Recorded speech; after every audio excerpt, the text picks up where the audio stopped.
Everyone loved me. At least, that's what I believed. Until the day I said one simple word, no. And suddenly I saw everyone's true face. For most of my life, I was the kind of person people called the nice guy. My name is Daniel. I grew up in a small town in Ohio where my parents taught me something simple: help people whenever you can, and I took that lesson very seriously. If someone needed help moving, I was there. If a co-worker needed their shift covered, I said yes. If a friend needed money, I didn't even ask questions. People always smiled when they saw me. They'd say things like, "Daniel, you're the best," or "Man, we'd be lost without you." And every time I heard that, it made me feel valuable, like I mattered.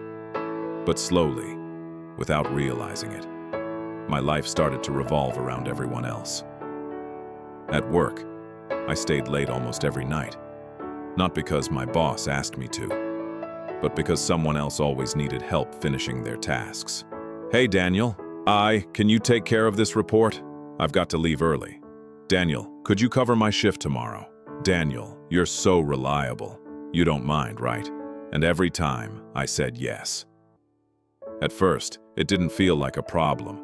Helping people felt good. But after a while, something strange started happening. I was always tired. My weekends disappeared. My savings started shrinking because I kept lending money to friends who just needed a little help. But the weirdest part? That no one seemed to notice. No one asked if I was okay. One Friday night, I remember sitting in my car outside my apartment. I had just finished a 12-hour shift because I covered for 2 co-workers. My phone buzzed.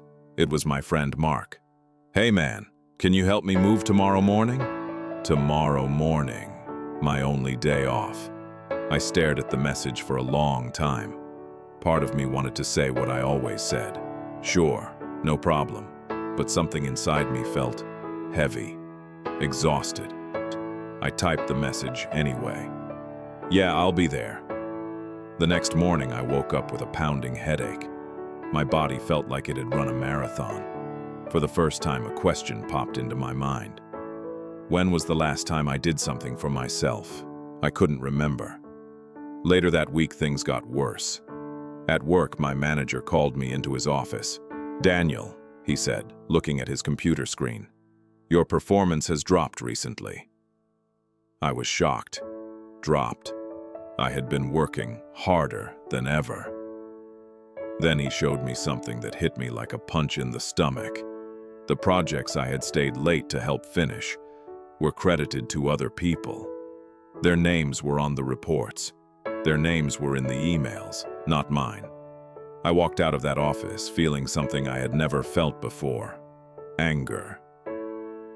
That night I met my friends at a small bar downtown, the same group I had known for years. Halfway through the night, one of them leaned over.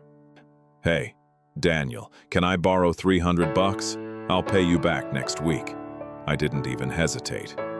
"Sure," but right as I pulled out my wallet, another friend laughed and said something that changed everything. "Man, Daniel always says yes. You could ask him for anything." Everyone laughed. At first I laughed too, but inside, something broke.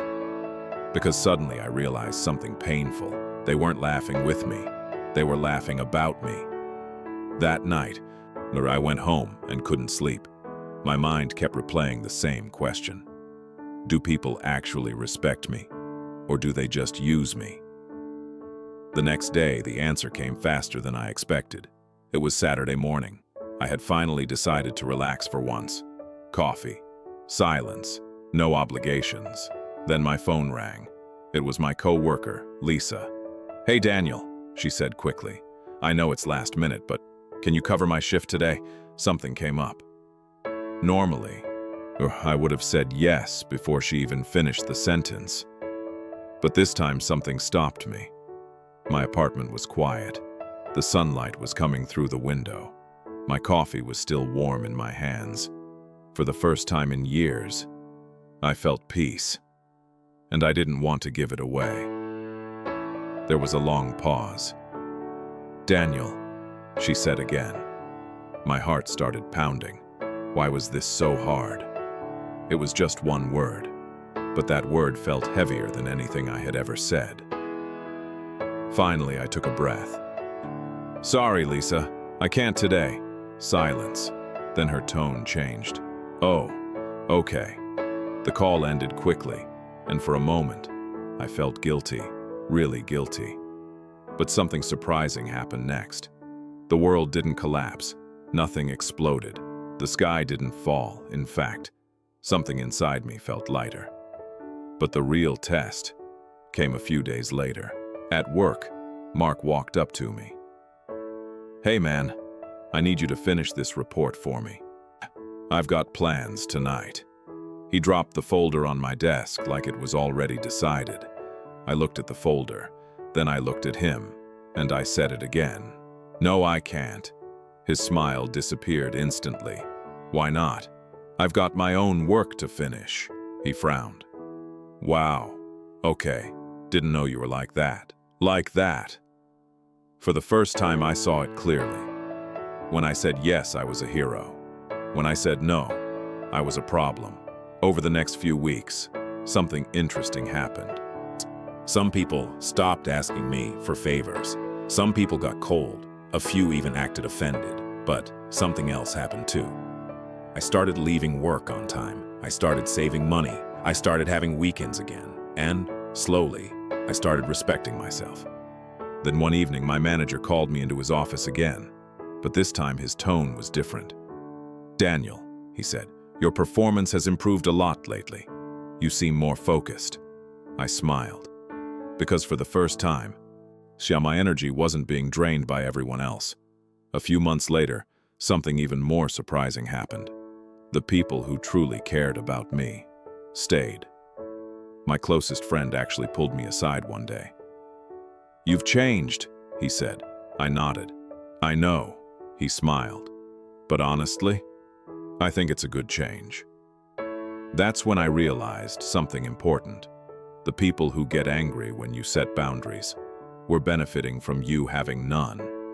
And the people who truly respect you will respect your no just as much as your yes. For years, I thought being a good person meant saying yes to everyone, but I was wrong. Because when you say yes to everything, you slowly start saying no to yourself, your time, your energy, your peace. And the truth is, kindness without boundaries isn't kindness. It's self-neglect. The day I started saying no wasn't the day people stopped loving me. It was the day I discovered who actually did. And sometimes, the most powerful word you'll ever say is just 2 letters long. No.